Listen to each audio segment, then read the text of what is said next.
Welcome to Chapter 1 of the Sedona Method. Before we begin, I want to offer a sincere thank you and full credit to Hale Dwoskin and Sedona Training Associates, and to Hale personally for giving me permission to share this audiobook with you. This reading is a little different from a traditional audiobook.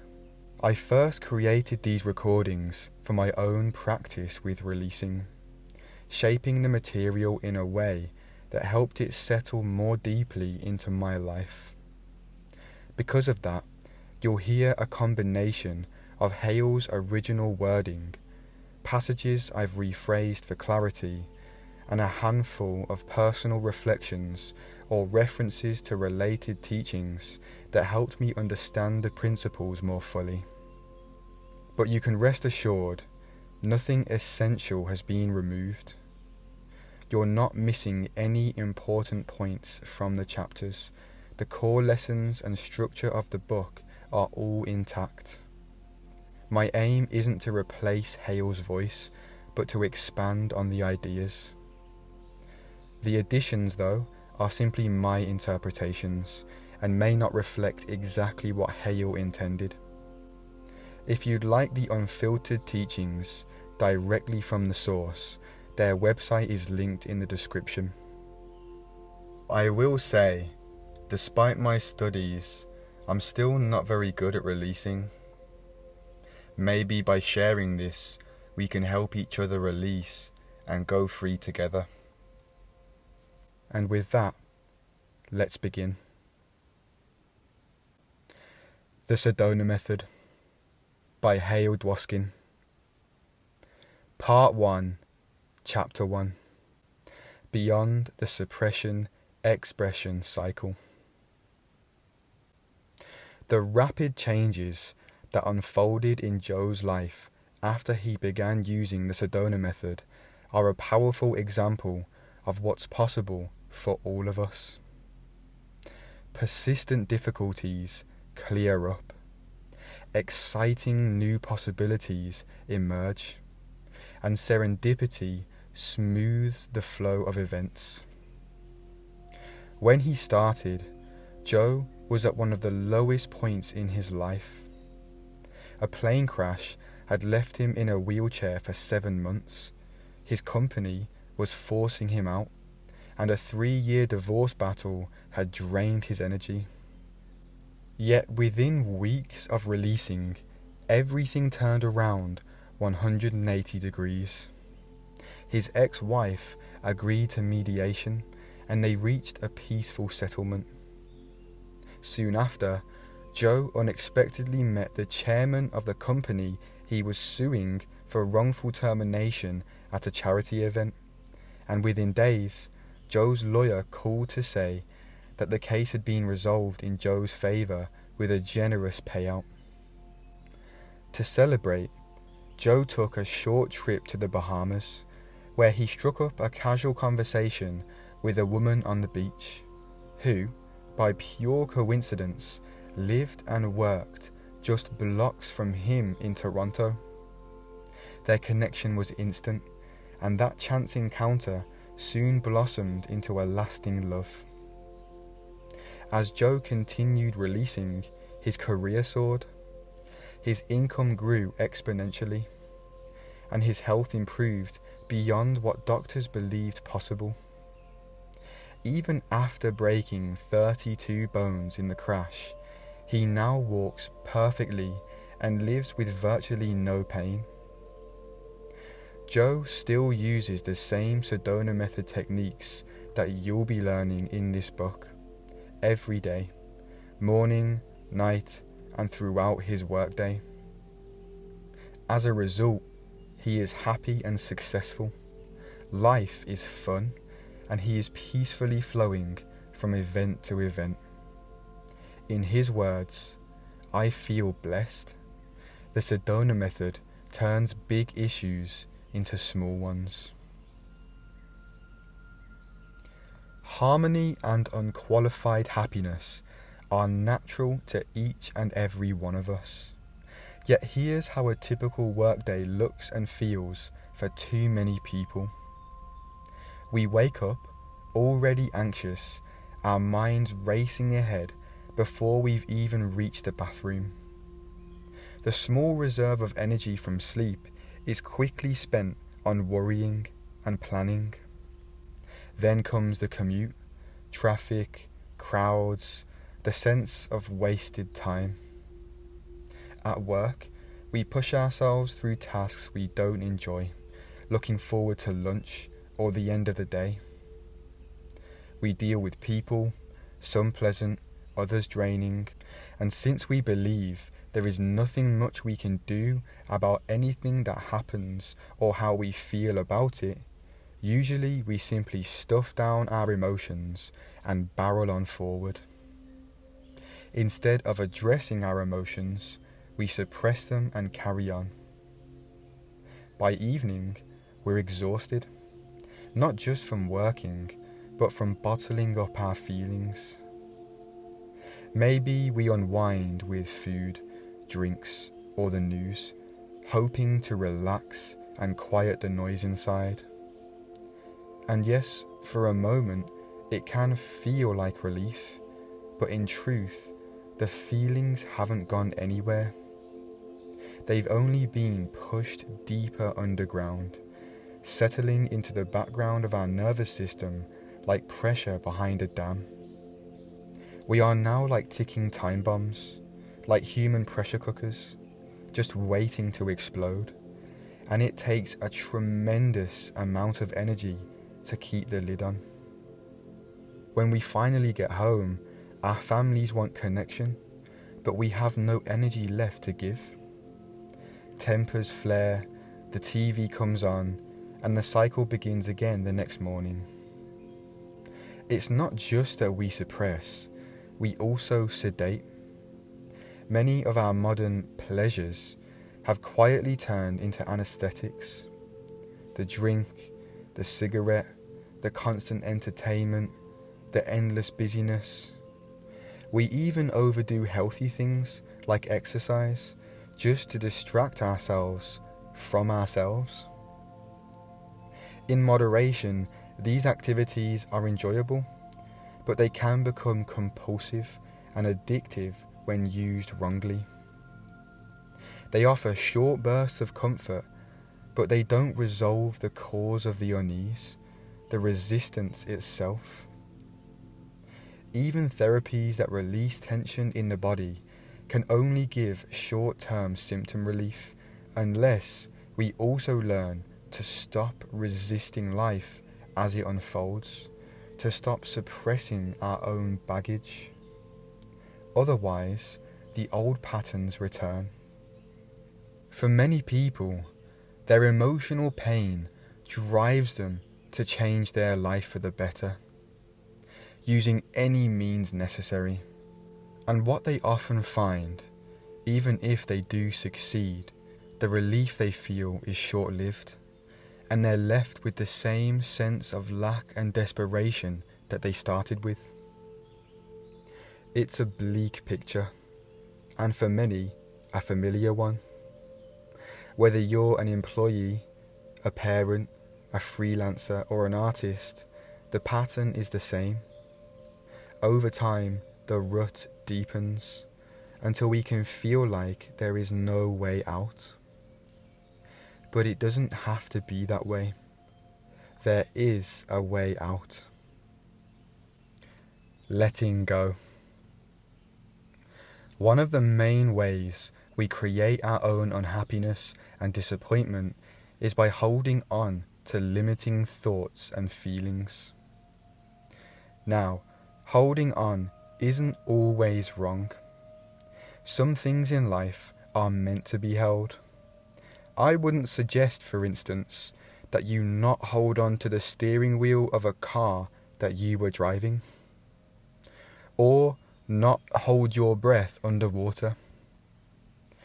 You wouldn't let go of a ladder you were climbing or a child's hand while crossing the street. But have you ever clung to a point of view long after it stopped serving you? Have you ever held on to an emotion even though there was nothing you could do to satisfy it, make it right, or change the situation that appeared to cause it? Held on to anger, tension, or regret even when the situation was over and done with? That's the kind of holding on we'll be exploring in this book. The opposite of holding on, of course, is letting go. Both are natural processes of life. No matter who you are, if you're reading these words, I can guarantee that you've already frequently experienced letting go, often without being aware it was happening, and even without being taught the method. We're all born with the ability to let go. Babies cry and then return to peace in moments. But as we mature into adulthood, we're conditioned to suppress, analyze, and grip. We forget how to release. The problem isn't that we hold on or let go, it's that we don't know when to do which. And almost by habit, we usually choose to keep holding on, even when it's hurting us. We mistake holding on for strength, safety, security, control, and suffer under the weight of what we refuse to drop. There are a few synonyms for holding on and letting go that will probably make this point much clearer. And when we see the truth that life itself moves through these cycles of holding and releasing, we can stop beating ourselves up for doing either. Take these examples. When you throw a ball, you hold it for a moment, but if you never release it, it can't reach its target. That's closing and opening. Or tune into the feeling of your breath for a moment. Notice the inhale. Notice the exhale. That's contraction and expansion. In order for us to breathe, we contract our lungs to force the used air out, and then we expand them, filling them with air. Tensing and relaxing our muscles is another example. If we could not do both, our muscles literally would not be able to move at all, since most muscles work in pairs of opposing partners. Emotionally, the same principle applies. When we're upset, we often hold our breath or clench our bodies. We store tension in our muscles and carry it for years, which never allows us to relax fully. It's the unresolved or suppressed emotions that are the basis for these constrictions. Our bodies are impacted by our feelings. These physical contractions mirror the unresolved emotions we haven't yet allowed to flow through us. One student, Per Heiberg from Norway, said, "One of my big gains so far is my experience of not having to involve myself in so much unnecessary thinking about certain destructive emotions. I can release them. The energy previously spent on anger, fear, and envy can be used very well in my already demanding projects as a professional and for my family." See, you don't have to get involved with so much unnecessary thinking about certain destructive emotions. You are allowed to just let them go. So why do we get stuck? Because instead of letting go, we resist feelings. It's as simple as that. When emotions arise and we suppress or avoid them, rather than allowing ourselves to experience our feelings fully in the moment they arise, they don't disappear. They linger, they tighten and grow heavy. We block the natural current of energy that wants to move through and out of us. Emotion literally means energy in motion. It's meant to flow. But when it's blocked by repression, shame, or fear, that energy turns inward, embedding itself in the body and psyche, waiting for a chance to complete. Peter Levine said, "Repression is not neutral. It compounds suffering.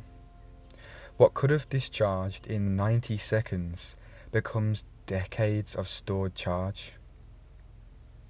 Through avoidance, we are preventing our emotions from flowing through us, either transforming or dissolving, and it doesn't feel good. When you can't let an experience move through, it lodges within you. The mind tries to push some of that energy out. That's why you notice your mind getting busy, replaying things again and again. You think you're remembering the past, but really the energy is trying to release through thought. And when that fails, it moves into the emotional body, surfacing as moods, tension, or pain. And when even that release is resisted, the energy settles deeper still, into the heart itself. The yogic tradition calls this stored energy a samskara, an impression from the past, an unfinished pattern still spinning in the system. These inner imprints aren't harmless. They quietly influence our choices, our reactions, and perceptions of life. They're like invisible programs running beneath the surface, shaping how we think, feel, and relate to others. And how you think and how you feel creates your personality, and your personality creates your personal reality. Suppression and expression. Have you ever watched a small child fall, glance around, and, seeing no reason to be upset, simply brush it off and move on? That same child, if they notice a parent watching, might burst into tears and run for comfort. Or perhaps you've seen a child shout, "I hate you," 1 minute, and then 5 minutes later, they're laughing as if nothing ever happened. That's our natural ability to let go in action. As children, we release emotions automatically, but without conscious control, our parents, teachers, friends, and society as a whole trained us out of it as we got older. In fact, it's because we were unconscious of our ability to release that it was possible to train us to hold on in the first place. Every no, every be quiet, every stop crying or big boys don't cry taught us to suppress what we felt. We learned that being good meant keeping our natural energy bottled up, trading authenticity for approval. Eventually, we became more responsible to other people's expectations than to our own emotional well-being. There's a joke that sums it up. For the first 2 years of a child's life, everyone is trying to get them to walk and talk. And for the next 18, everyone's trying to get them to sit down and shut up. Now, there's nothing wrong with guiding, disciplining, or protecting children. Children need to learn boundaries in order to function in life, and they need to be protected at times from obvious danger. It's just that adults can unintentionally go overboard. What we are referring to here as suppression is keeping a lid on our emotions, denying them, repressing them, and pretending they don't exist. It starts to become our default. But any emotion that comes into awareness that is not let go of is automatically stored in a part of our mind called the subconscious. A big part of how we suppress our emotions is by escaping them. We move on, not by resolving the emotion, but by burying it. We take our attention off them long enough so we can push them back down. You've probably heard the saying, time heals all wounds. But for most of us, what that really means is, give me enough time and I can suppress anything. Of course, there are moments when holding something in is wiser than letting it out. Say, when you're at work and your boss says something you disagree with, but it's not the right time to respond. Suppression isn't always wrong. It's the habitual suppression that is unhealthy and unproductive. Most of us escape our emotions instead of facing them. We watch TV, we scroll endlessly, exercise obsessively, overeat, overwork, or drink, not because these things are bad, but because we use them to distract ourselves from what we don't want to feel. We use activities to excess, activities that would otherwise be harmless, as compensation for our inability to deal with our inner emotional conflicts and face them with resilience. Our culture is built on this. Entire industries thrive on helping us avoid our inner discomfort. By the time we're called adults, we've become experts at pushing emotions down. It's so automatic that we hardly notice it. We become as good or better at suppressing than we originally were at letting go. We walk around like pressure cookers, full of unacknowledged tension. We don't realize how much we've suppressed until the body starts to show it, in stress, in tight shoulders, in a clenched jaw, in the sudden explosion of words that we later regret. Suppression is one side of the pendulum swing of what we are usually doing with our emotions. The other side of the pendulum swing is expression. When we're angry, we shout. When we're sad, we cry. It feels like release, and in a way, it is. But it's more like letting off steam without turning off the fire. It can relieve the pressure, but it doesn't dissolve the cause. This often feels better than suppression, particularly if we've blocked our ability to express. We often feel better afterwards, but nonetheless, expression also has its drawbacks. In truth, most of what we call expression is just energy trying to escape. It's no different than a kettle that starts to whistle when the pressure inside builds. That's often what's happening in our minds. When tension, fear, or frustration rises, our inner voice begins chattering to release the pressure. If you've ever been angry and found yourself replaying the same argument in your head, telling someone off 10 times before you even see them, that's exactly it. The mind starts talking because the energy inside us is restless. It's trying to move, to find a way out. But instead of actually releasing that energy, we usually just recycle it through endless inner dialogue, through venting, complaining, or acting out. The steam escapes for a moment, but the fire stays lit. Good therapy is generally based on helping us get in touch with and express our emotions.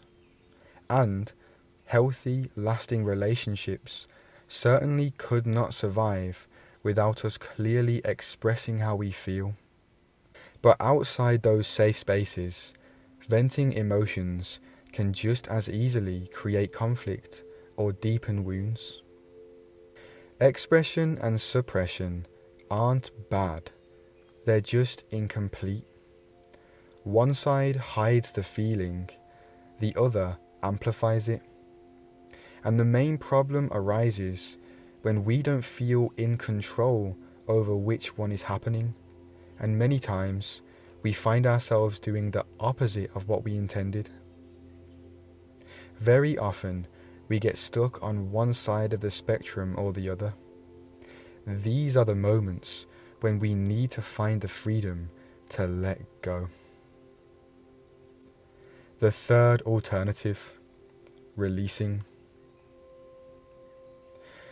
Real freedom lies in discovering a third way, releasing or letting go.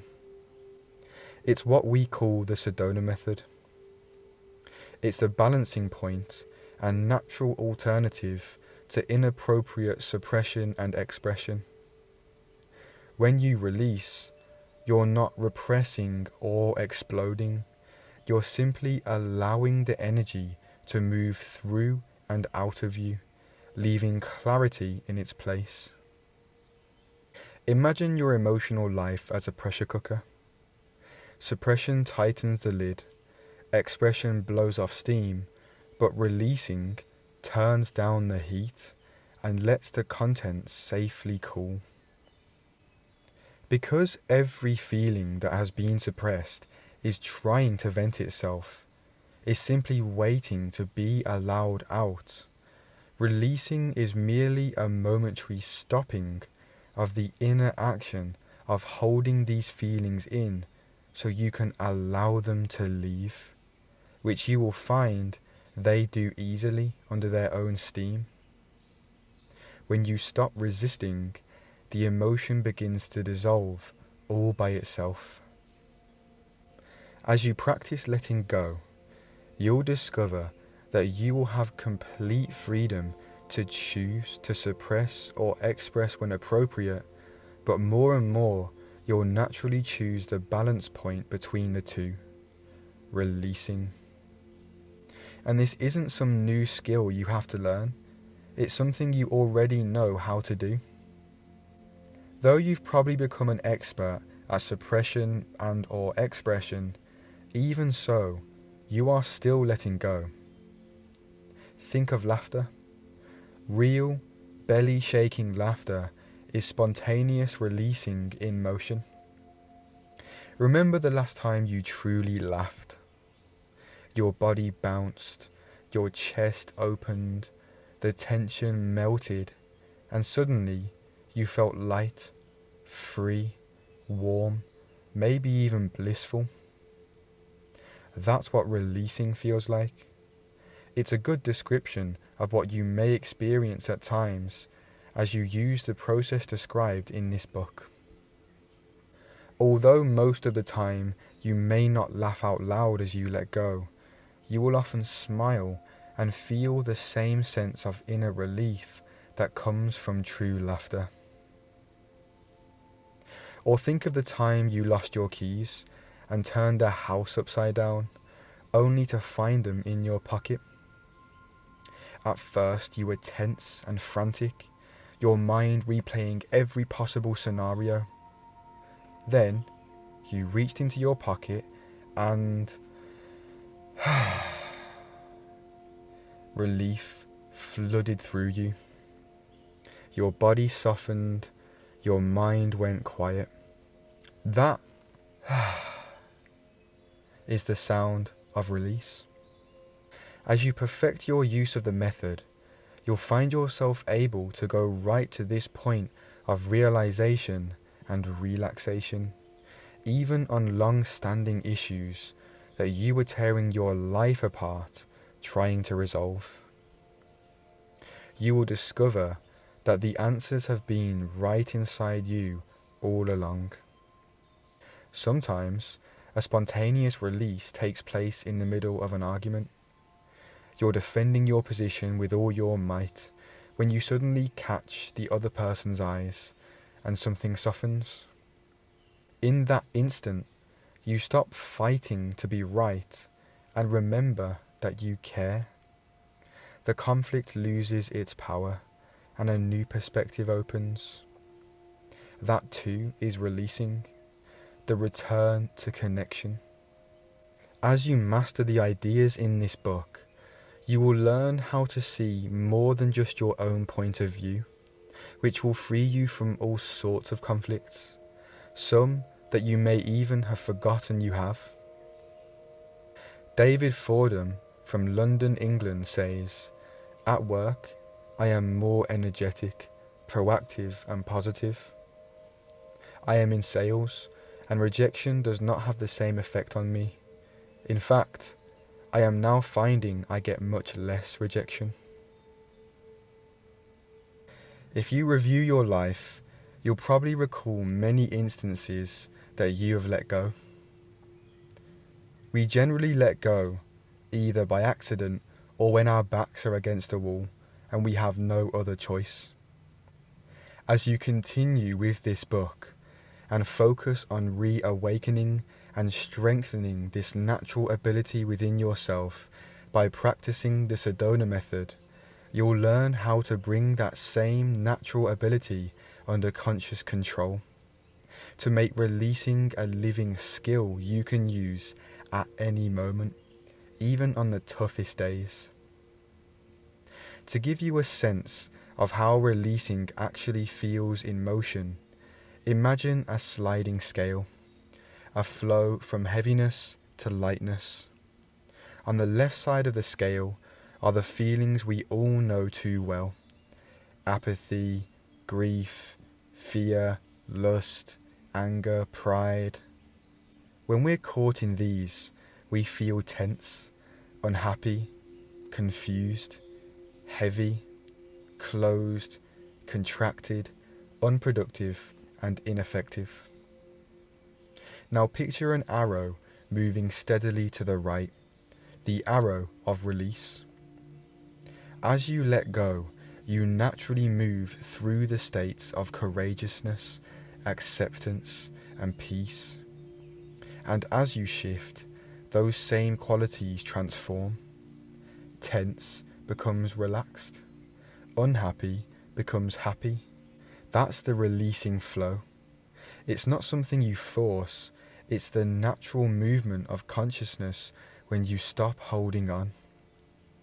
You can, and probably already do, force yourself at times to move to the right-hand side. You try to force yourself into a better state, to push your way into calmness or clarity. You may force yourself to make a decision in order to stop thinking about a particular problem. But that's not real releasing. If you do force a decision, you may grow uncomfortable inside and increase your tension. When you are forcing yourself to change a behavior without changing how you feel, you will find some categories moving to the right, while others move to the left. When you have consciously released, the whole continuum moves to the right. But what do we mean by consciously releasing, letting go? How can we put releasing into practice?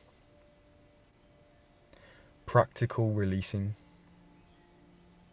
There are 3 ways to approach the process of releasing, and they all lead to the same result: liberating your natural ability to let go of any unwanted emotion on the spot and allowing some of the suppressed energy in your subconscious to dissipate. The first way is to simply choose to let go of the unwanted feeling. The second is to welcome the feeling, to allow the emotion to just be as it is. And the third is to dive into the very core of the feeling itself. Let me explain by doing a little experiment together. Pick up a pen, a pencil, or any small object you're happy to drop. Hold it in front of you and grip it tightly. Imagine that what you're holding is one of your limiting feelings, and that your hand represents your consciousness.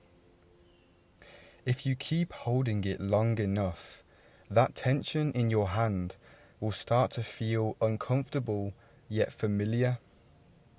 That's what we do with our emotions. We grip them and forget that we're the one doing the holding.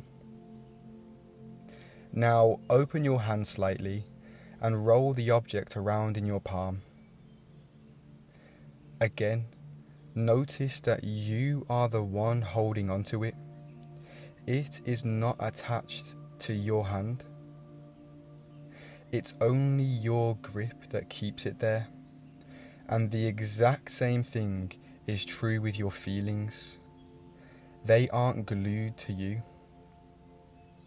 Your feelings are as attached to you as this object is to your hand. As I stated in the introduction, it's even in our language. We don't usually say, "I feel angry." We say, "I am angry." Without realizing it, we are misidentifying that we are the feeling. We merge our sense of being, our sense of who we are, with the emotion itself, as if the anger has possessed us, which explains why we hold on so tight to our emotions. To let it go could threaten our sense of self. To let go would almost be like tearing off a limb. It becomes so cemented in our identity that we often believe a feeling is holding on to us. This is not true. We are always in control and just don't know it. In truth, you are always the one holding on, and you can always let go. So, now, let the object drop. What happened? You opened your hand and it fell, effortlessly. Was it hard? Of course not.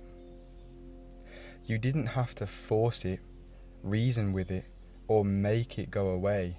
You simply stopped holding on. That's what we mean by letting go. You can do exactly the same thing with any emotion. Choose to let it go. Sticking with the same analogy, if you walk through life with your hand open, wouldn't it be very difficult to hold on to the pen for long? The same is true when you welcome a feeling. The more open you become, the less grip there is. You are opening your consciousness, and this enables the feeling to drop away all by itself. And like clouds passing in the sky, or smoke rising through a chimney with the flue open, it simply moves on. And here's where the third approach comes in, diving into the core. If you took that same pen and magnified it 1,000,000 times, you'd find that what looked solid is actually mostly empty space. You would be looking into the gaps between the molecules and atoms. Here's an interesting fact. If the nucleus of an atom were the size of a grain of sand, the nearest electron would be about the size of a tiny speck of dust, roughly 100 meters away. Or here's another fact. If all the empty space in every atom were removed, the entire human race would fit into a sugar cube. All 8 billion of us, or more accurately, all 8 billion of the bodies we think we are, would fit into one singular sugar cube. These are genuine facts of physics. When you dive into the very center of a feeling, you'll notice the same thing. At the core of even the most painful emotion, there's nothing there. Just open awareness, spaciousness. As you master the process of releasing, you will discover that even your deepest feelings are just on the surface. The feeling, which once seemed so dense and overwhelming, is revealed to be as insubstantial as a soap bubble, and when you poke it, it pops. This is what releasing uncovers.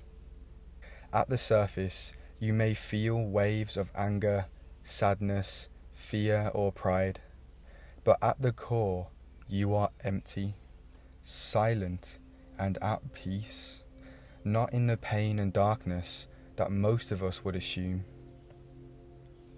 Keep these three analogies in mind as we move forward.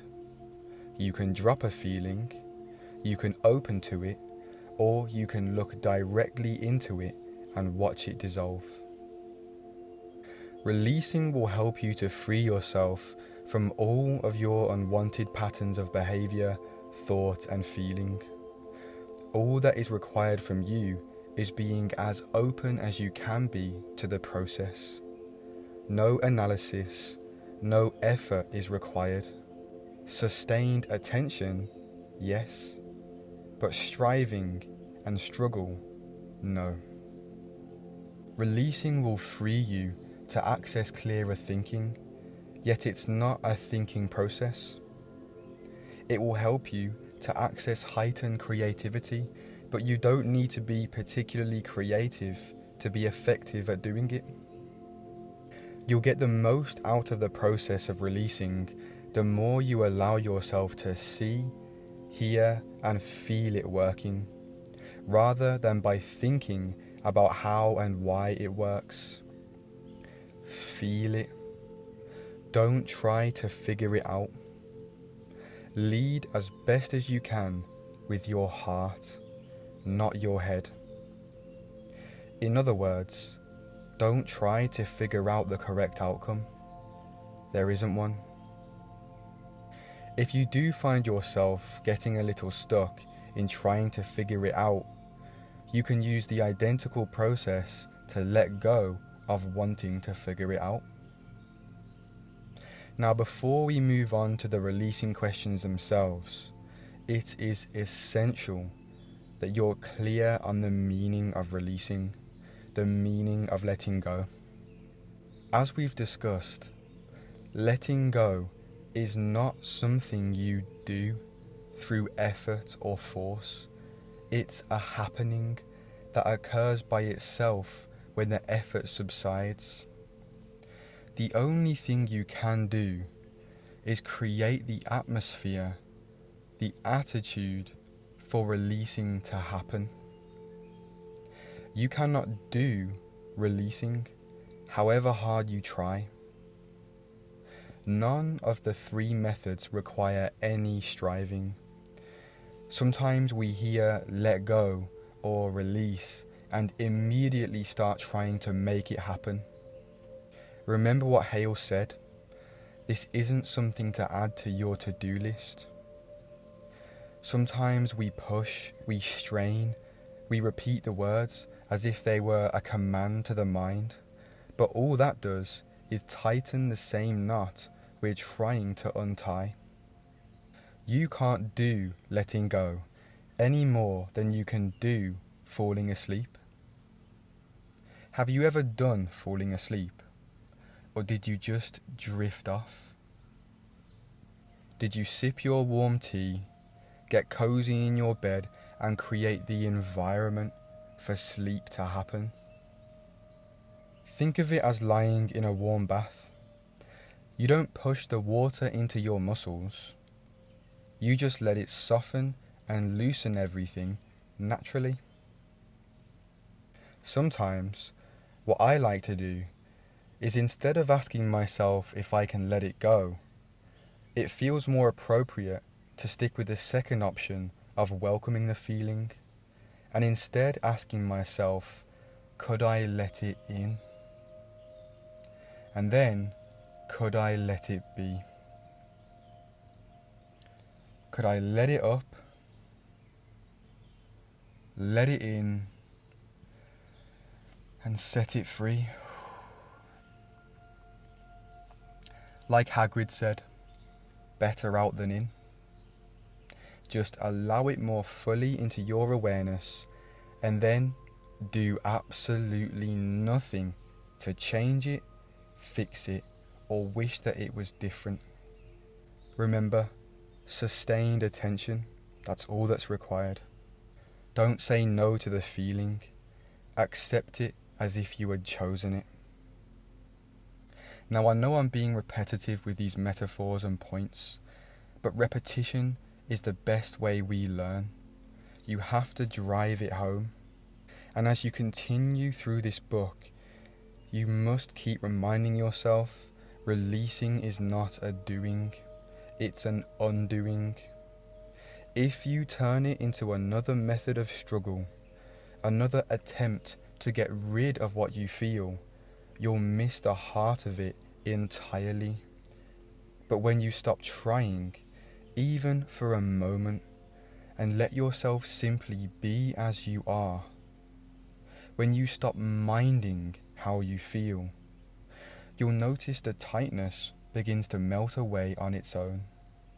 The more you practice letting go, the more you'll understand, not through theory, not through metaphors, but through direct experience.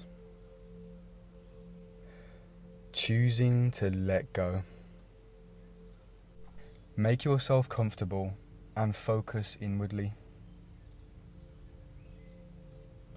Your eyes may be open or closed. Step 1. Begin by focusing on something you'd like to feel better about. And then allow yourself to feel whatever you're feeling in this moment.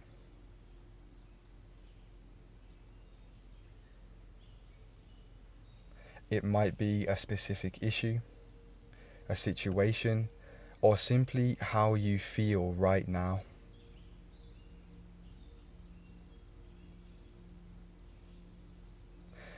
This doesn't have to be a strong feeling. Even subtle feelings count. Perhaps just a slight tension, dullness, numbness, or unease.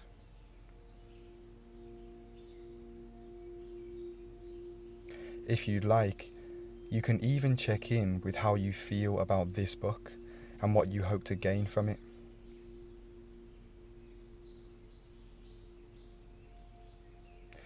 This instruction may sound simple, but it needs to be. Simplicity is the key. Lester used to say, if it's complicated, it's the ego. Complexity is the enemy of execution, as Tony Robbins would say. Most of us live in our thoughts, pictures, and stories about the past and the future, stories about our feelings, rather than being aware of how we actually feel in this moment. The only time that we can actually do anything about the way we feel, and for that matter, about our lives, is now. You don't need to wait for a feeling to be strong before you let it go. In fact, if you are feeling numb, flat, blank, cut off, or empty inside, those actually are feelings that can be let go of just as easily as the more recognizable ones. Simply do the best you can. The more you work with this process, the easier it will be for you to identify what you're feeling. Step 2. Now ask yourself one of these simple questions, whichever feels most natural. Could I let this feeling go? Could I choose to let it go? Or could I allow this feeling to be here? Could I let it in and let it be? Or could I welcome this feeling?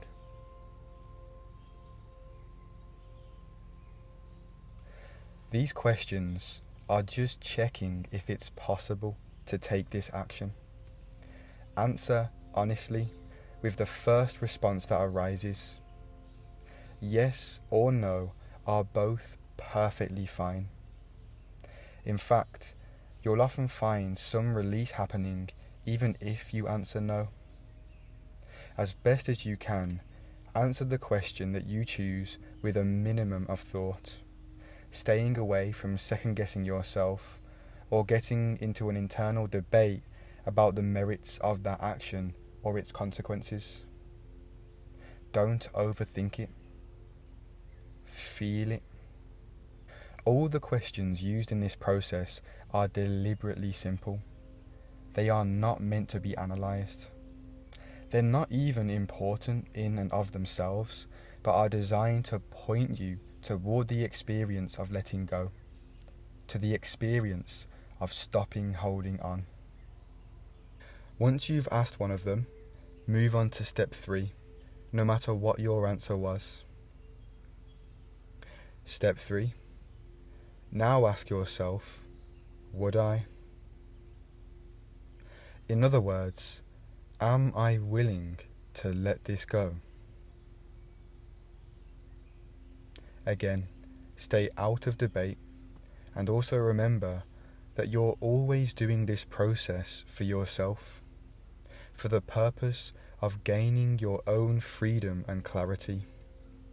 It doesn't matter whether the feeling is justified, long-standing, or even right. If the answer is no, or I'm not sure, that's fine. Then ask yourself this: would I rather hold on to this feeling, or would I rather be free?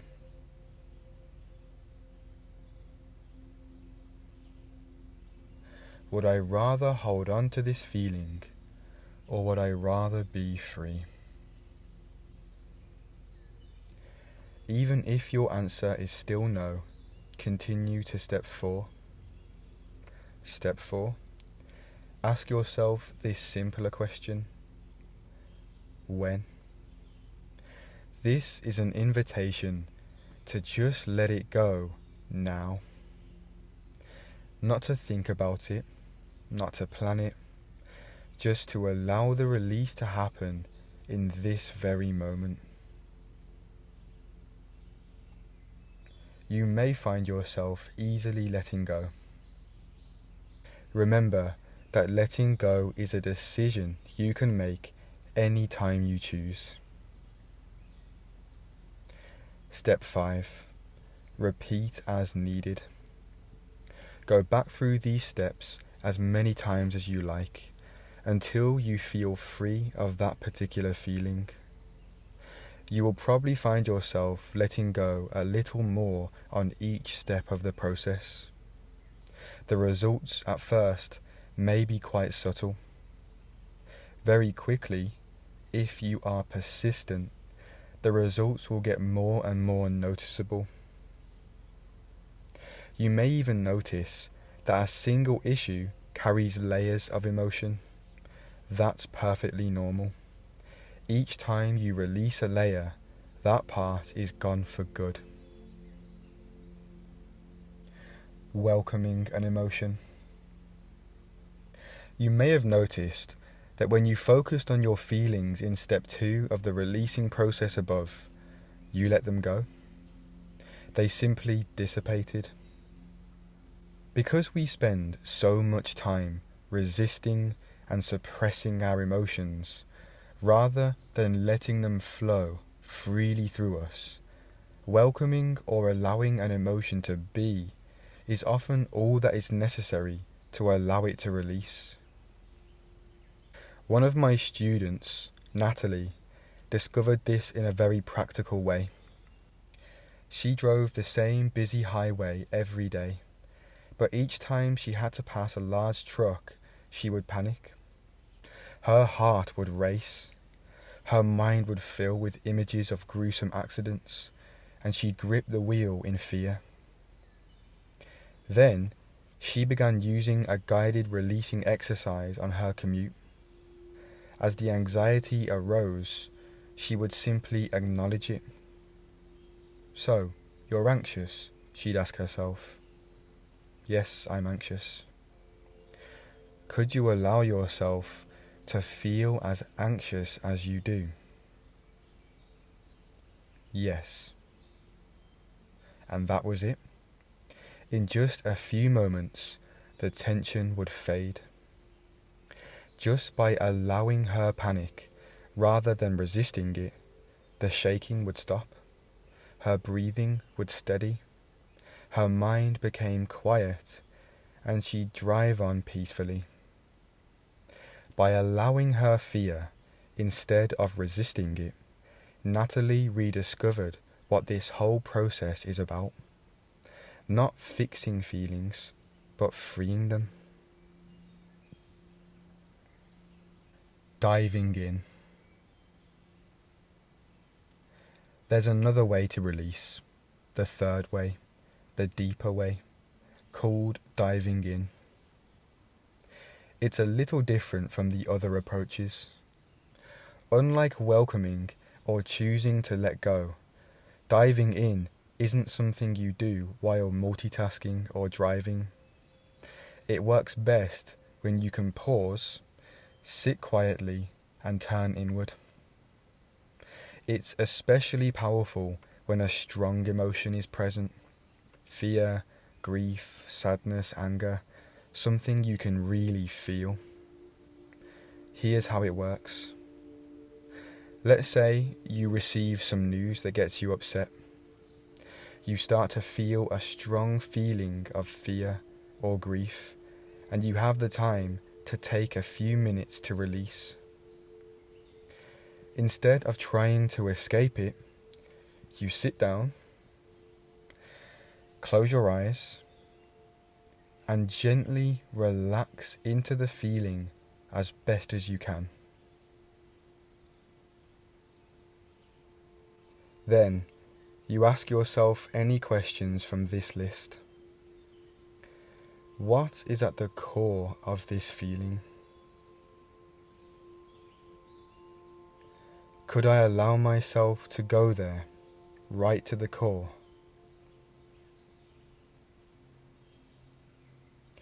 Could I allow myself to dive into this feeling?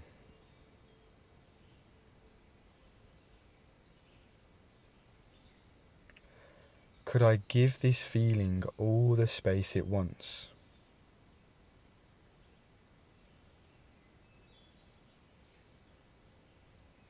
Sometimes the urge to turn away will come.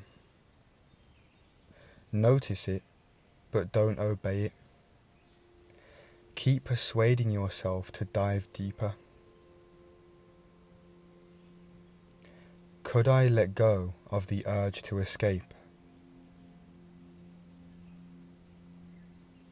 Could I dare to go beyond what feels familiar?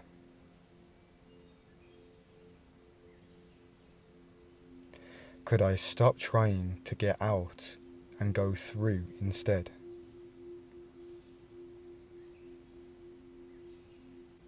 Could I let go of wanting this feeling to end and just be with it?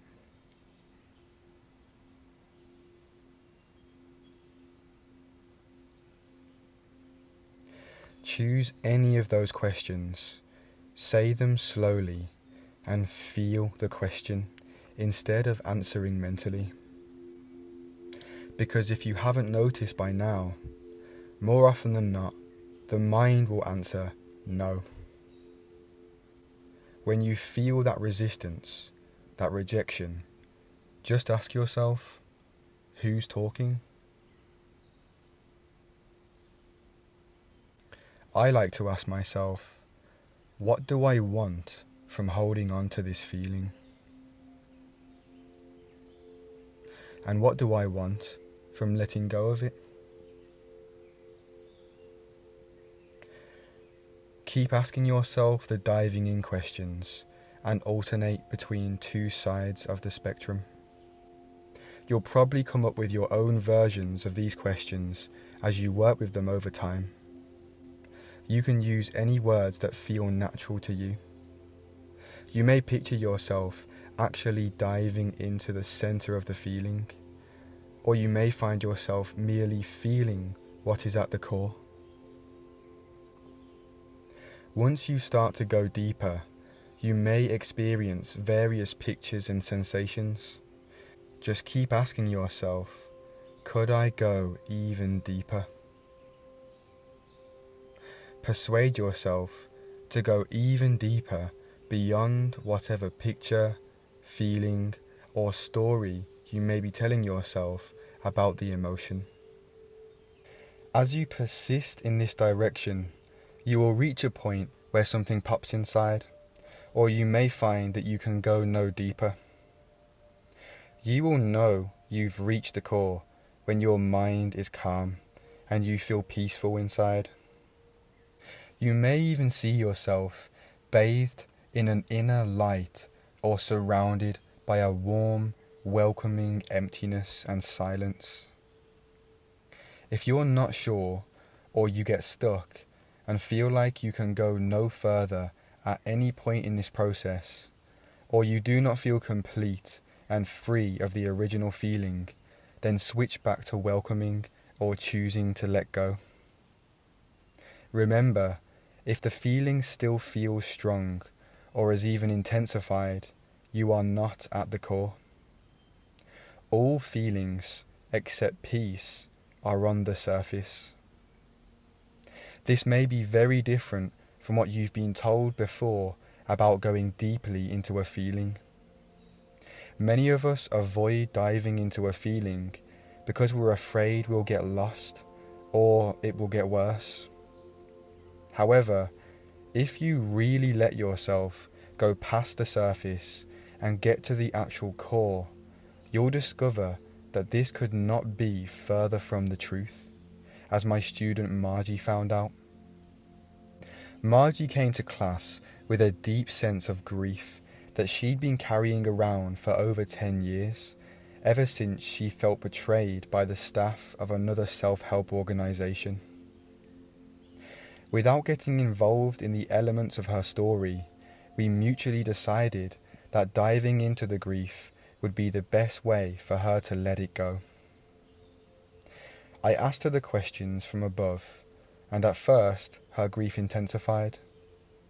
As she began to cry, I simply encouraged her to go even deeper than the sensations and the story, and we kept going.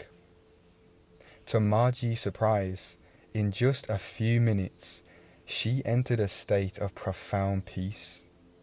She said afterwards that she'd avoided the grief because she felt like she was drowning in an ocean of it. After she released, she realized that the grief was always just on the surface. What she'd actually been avoiding inside, without knowing it, was an ocean of love. As most people work with this way of letting go, they find that it gets easier and easier to drop into the core of any emotion and allow it to dissolve. They notice that every feeling, no matter how traumatic, has little substance and is much ado about nothing. The idea, as you know, is not to analyze or control the emotion, but to lean into it fully, to open to it so completely that it loses solidity and dissolves into its source, awareness itself. When you turn inward to face a strong emotion, what you're really doing is shining the light of awareness on what was once hidden in the dark. This awareness, what Eckhart Tolle calls presence, is what begins to dissolve the identification with the emotion itself. The moment you see that it isn't you, and you notice it as something arising within you, the link begins to break.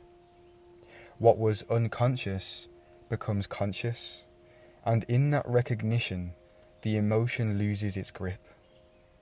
Eckhart describes the accumulated emotional charge as the pain body. The first step toward freedom from it is simply recognizing that it's there. When you recognize it for what it is, without denying it, it can no longer pretend to be you. You see, many people get into this kind of spiritual work, or they read self-help books, expecting a way out of unhappiness. You don't want to feel what you feel. What could be more normal? But the truth is, there is no escape. There are many temporary, artificial escapes: screens, scrolling, substances, sex, staying busy, shutting down, lashing out, blaming others. These might buy us a moment of relief, but they don't heal anything. Suffering doesn't get solved just because we've distracted ourselves from it, and deep down, we already know this. When emotional pain is denied, it colours everything we touch. But even when it feels like there's no exit, there is always a path inward. There is always a way through. So don't turn away. Gently face what's here. Feel the sensation itself, not the commentary about it. Let go of the mental story, the self-pity, the retelling that cements you in place. And stop trying to reach for any other state. Start with what's here, right now. You will most likely feel intense inner resistance to facing your pain and disidentifying from it. I don't want to feel this. Who's talking? The pain inside you is talking. It doesn't want to let go. Is that voice you, or just the pain inside you? Can you notice that being upset about your upset is just another layer of the same emotion? I'm not asking you to fix or change anything, only to see if you can let those feelings be here for a moment, just as they are. In other words, as strange as it sounds, if you no longer mind being unhappy, what happens to the unhappiness? What happens when you say, "Oh well"? Emotions, no matter how uncomfortable, are not unhappiness.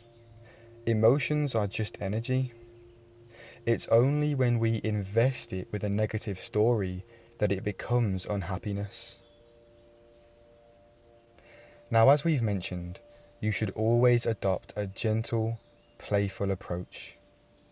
Diving in is not a torture test. But I wonder whether you're underestimating your ability to face those feelings. I sometimes hear people say, "I just can't bear it, it's too much." But the way I see it, you already have. It's more than likely that these feelings have come to the surface numerous times, and each time they surfaced, yes, they were uncomfortable, but the feelings didn't threaten your survival. They rise, pretend to be all scary and serious, and then subside. Yet you remain. So you're more than capable of bearing the feeling and then feeling it to completion. When I'm releasing, this is what I like to remind myself. I got some of these ideas from the wonderful woman Sam Miller. The link to her channel's in the description. When I release, I remind myself of a few simple things. I only work with what rises in the moment. I don't go digging. I don't scan for trauma. I don't hunt for sensations or try to find an emotion. I don't analyze symptoms or build theories about why I feel the way I do. Whatever shows up, a thought, a tightening, a memory, a wave of nothingness, that is what I stay with. And if nothing shows up, then that is the experience. I let the body rest in numbness, blankness, stillness, or space. All of it is welcome. This moment is enough. This moment does not require me to be strong. It does not require insight or spiritual performance. It isn't asking for understanding, only honesty. This moment waits for one thing: for me to stop interrupting what is already trying to happen. And then a word to the part of me that guards the gates, to the ego, the part that braces, that fears what might rise. You've worked hard. You protected the system from overwhelm. You held things together when they felt unbearable. You kept the floodgates closed when I didn't have the capacity to stay open. You are not wrong, or bad, or broken. You're simply tired. And right now, you're being offered rest. You don't have to disappear, but you are invited to stop interfering. I like to imagine a still lake. A ripple appears on the surface, and the ego jumps in to smooth it out, and in doing so, creates more disruption than the original ripple ever would have caused. Today, we let the water be water. Ripples will rise and fall of their own accord. The lake is perfectly capable of being a lake without my advice. The ego can sit beside me, quietly. It doesn't need to solve anything. The body doesn't heal on command. Trapped emotions don't release because I tell it to. It releases because it's allowed to. So inwardly I say, whatever is ready to be felt, I won't stop you. Whatever needs to move, I won't interfere. Whatever is stuck is stuck. Whatever comes, I'll stay with you. No pushing, no managing, no trying to make something happen, just presence. What rises is not the enemy. What we call an uncomfortable feeling is simply energy that never completed its natural cycle, a response that froze in place and slowly became identity. It wasn't my fault, but now it's my responsibility. Resisting it all these years has brought great suffering. Completion doesn't happen through control.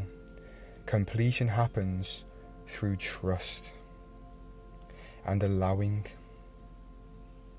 I remind myself to trust what I don't yet understand.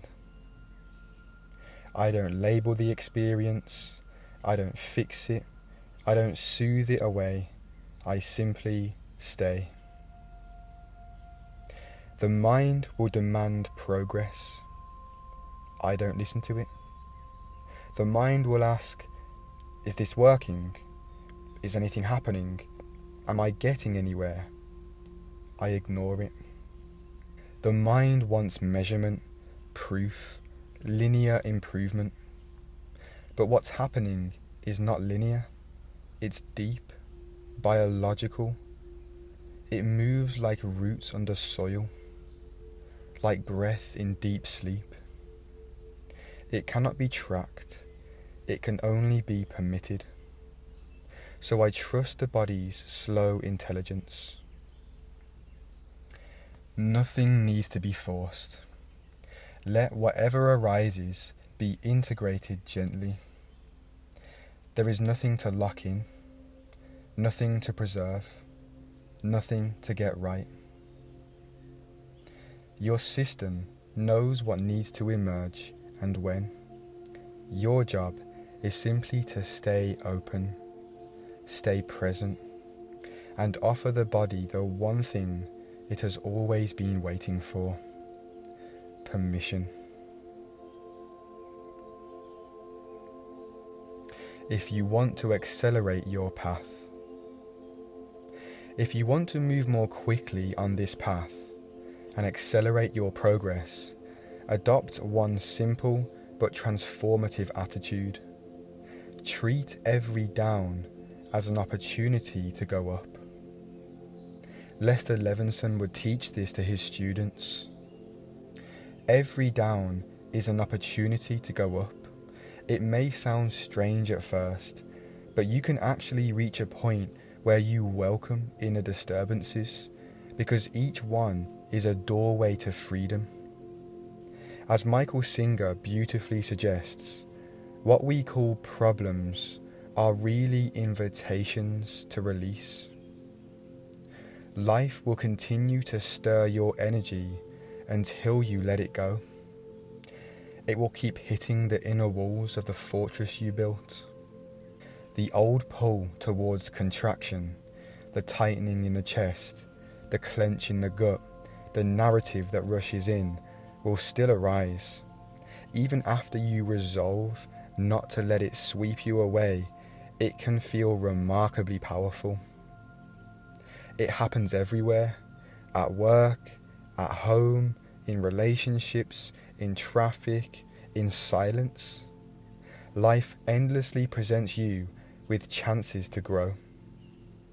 The key is this: when you feel the pull, don't follow it. Relax, open, and let go. Whenever the energy tugs at your heart or pulls your attention into old patterns, simply lean back inside yourself. Release the impulse to contract. And no matter how many times you're pulled, that's exactly how many times you relax and release. Because the tendency to get drawn in is constant, the willingness to let go must become constant. When you do this, the first thing you'll see is that situations will unfold that hit your stuff. But in truth, that's exactly what's been happening your entire life. And most people organize their life around avoiding that pain. The only difference now is that you see it as a good thing, because it's an opportunity to let go. Every trigger becomes a training ground. Every disturbance becomes a lift. So let go as soon as you notice you didn't. Don't waste a moment. Use the energy to rise. You are a vast being with the extraordinary opportunity to go far beyond the limits you've known. The journey will bring highs and lows, openings and challenges, but that's the beauty of it. What once felt like chaos becomes fuel. What once felt like an obstacle becomes the very gateway to your expansion.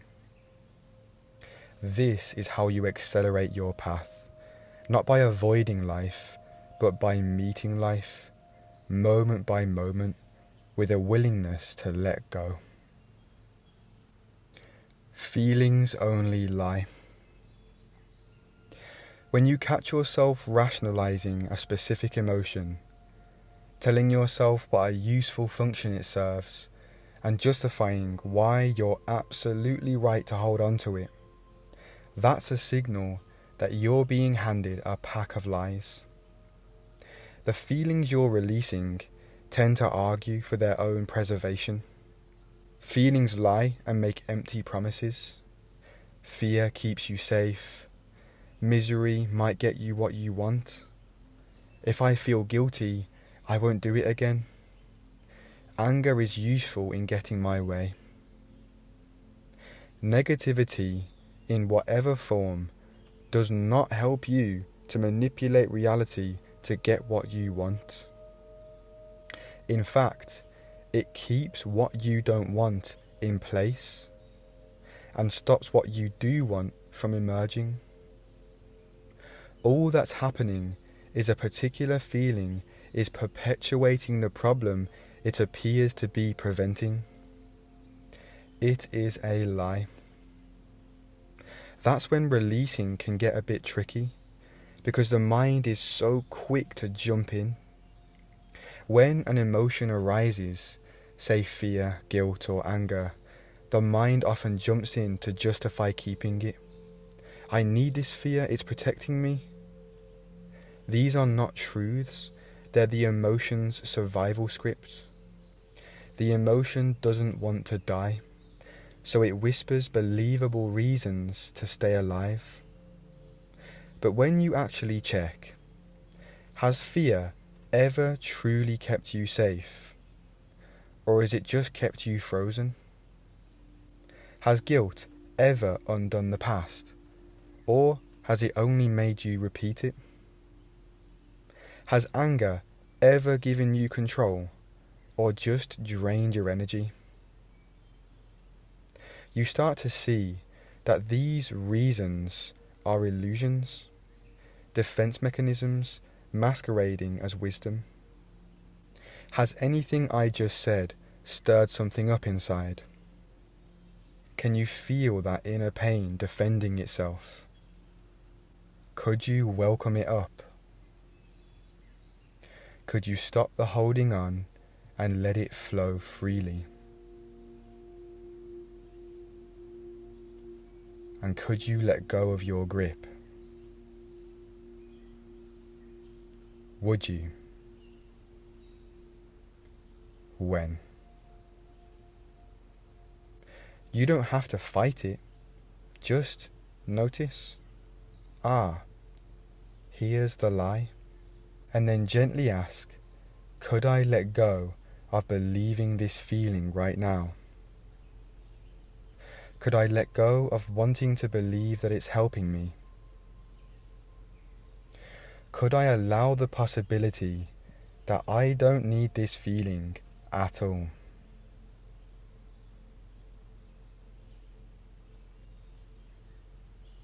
The mind is like a computer. Just like a computer, the more free space your system has, the more smoothly everything runs. But as we go through life, we accumulate experiences, and many of them take up space. Neutral or resolved experiences compress into tiny, tidy files and barely use any memory. Think about all the details of your experience that doesn't disturb you at all. Right in this very moment, there are thousands of things that your mind is distorting, deleting, and generalizing, all by the command of the inner emotional baggage. Take your sense of sight, for example. Does the colour of a cloud disturb you? Are there any stories around the sounds of the birds in the background? But then let's say you're driving and a red car passes you. Maybe it's the same colour as your mom's car and you had an argument the other day. All of a sudden, you feel disturbance inside. The colour of the car is neutral. It's the stuff you stored inside that creates the disturbance. Neutral or resolved experiences compress into tiny, tidy files and barely use any memory. But emotionally charged or unresolved experiences behave like programs that never actually close. They sit in the background, silently consuming energy and slowing everything down. At first, this isn't much of an issue. When we're young, we have plenty of RAM. But as more and more emotional programs stay half open and incomplete, and as the body naturally requires more resources simply to operate, the system starts to get crowded. Then the old files begin interfering with new tasks. They clash with each other. They contradict your intentions. They make it hard to think clearly, to stay relaxed, or even to take in new information. What releasing does is simple. It shuts down those background programs by dissolving the emotional charge that keeps them running. You keep the knowledge, the learning, the wisdom you gain from experiences, but the draining, looping reaction falls away. The system regains space. Processing becomes smoother. Your mind becomes clearer. In short, the more you release, the better the whole human system functions. What is your now feeling about that? Could you welcome this feeling?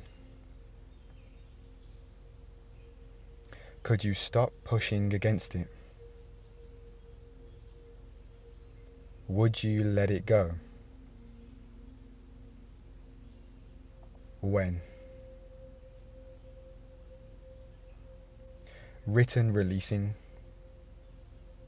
Sometimes in this book, I'll invite you to explore your feelings on paper using simple self-created worksheets. We call this written releasing. I recommend you get a small spiral notebook or journal and dedicate it just to this work while you go through the book.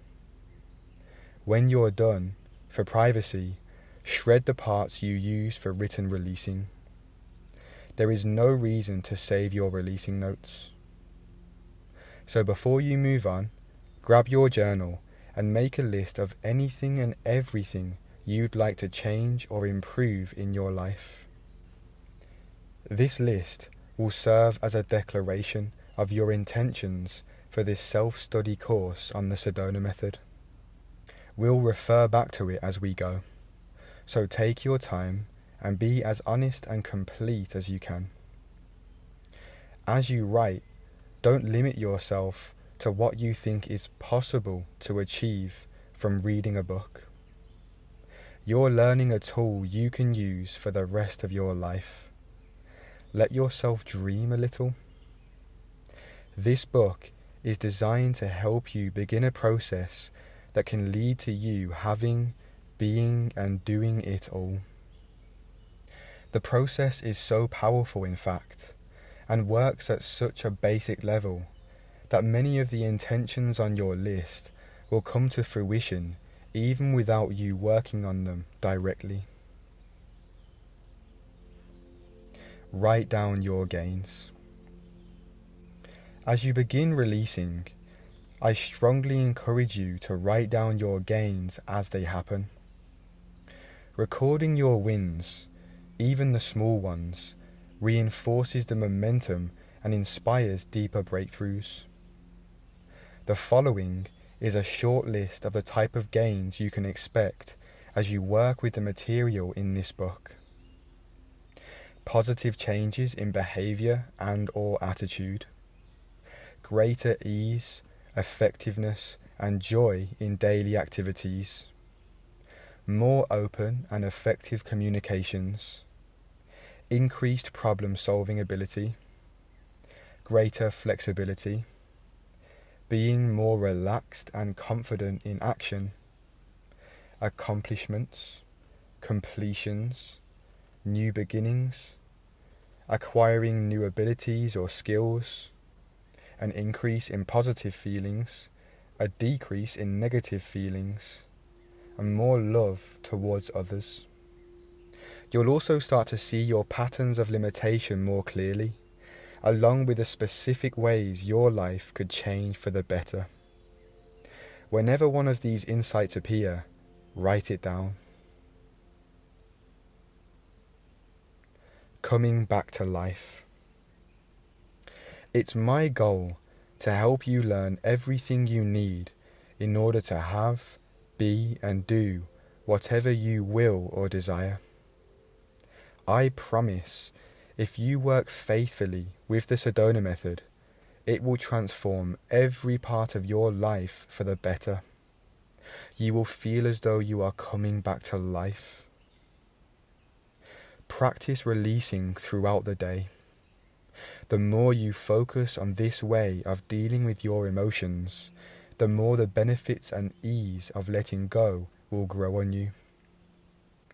Be persistent.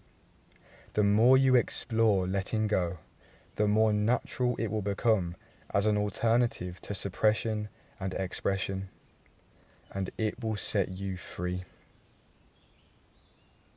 What is your now feeling? Could you welcome the feeling? Could you allow it? Could you let go of your grip? Would you? When?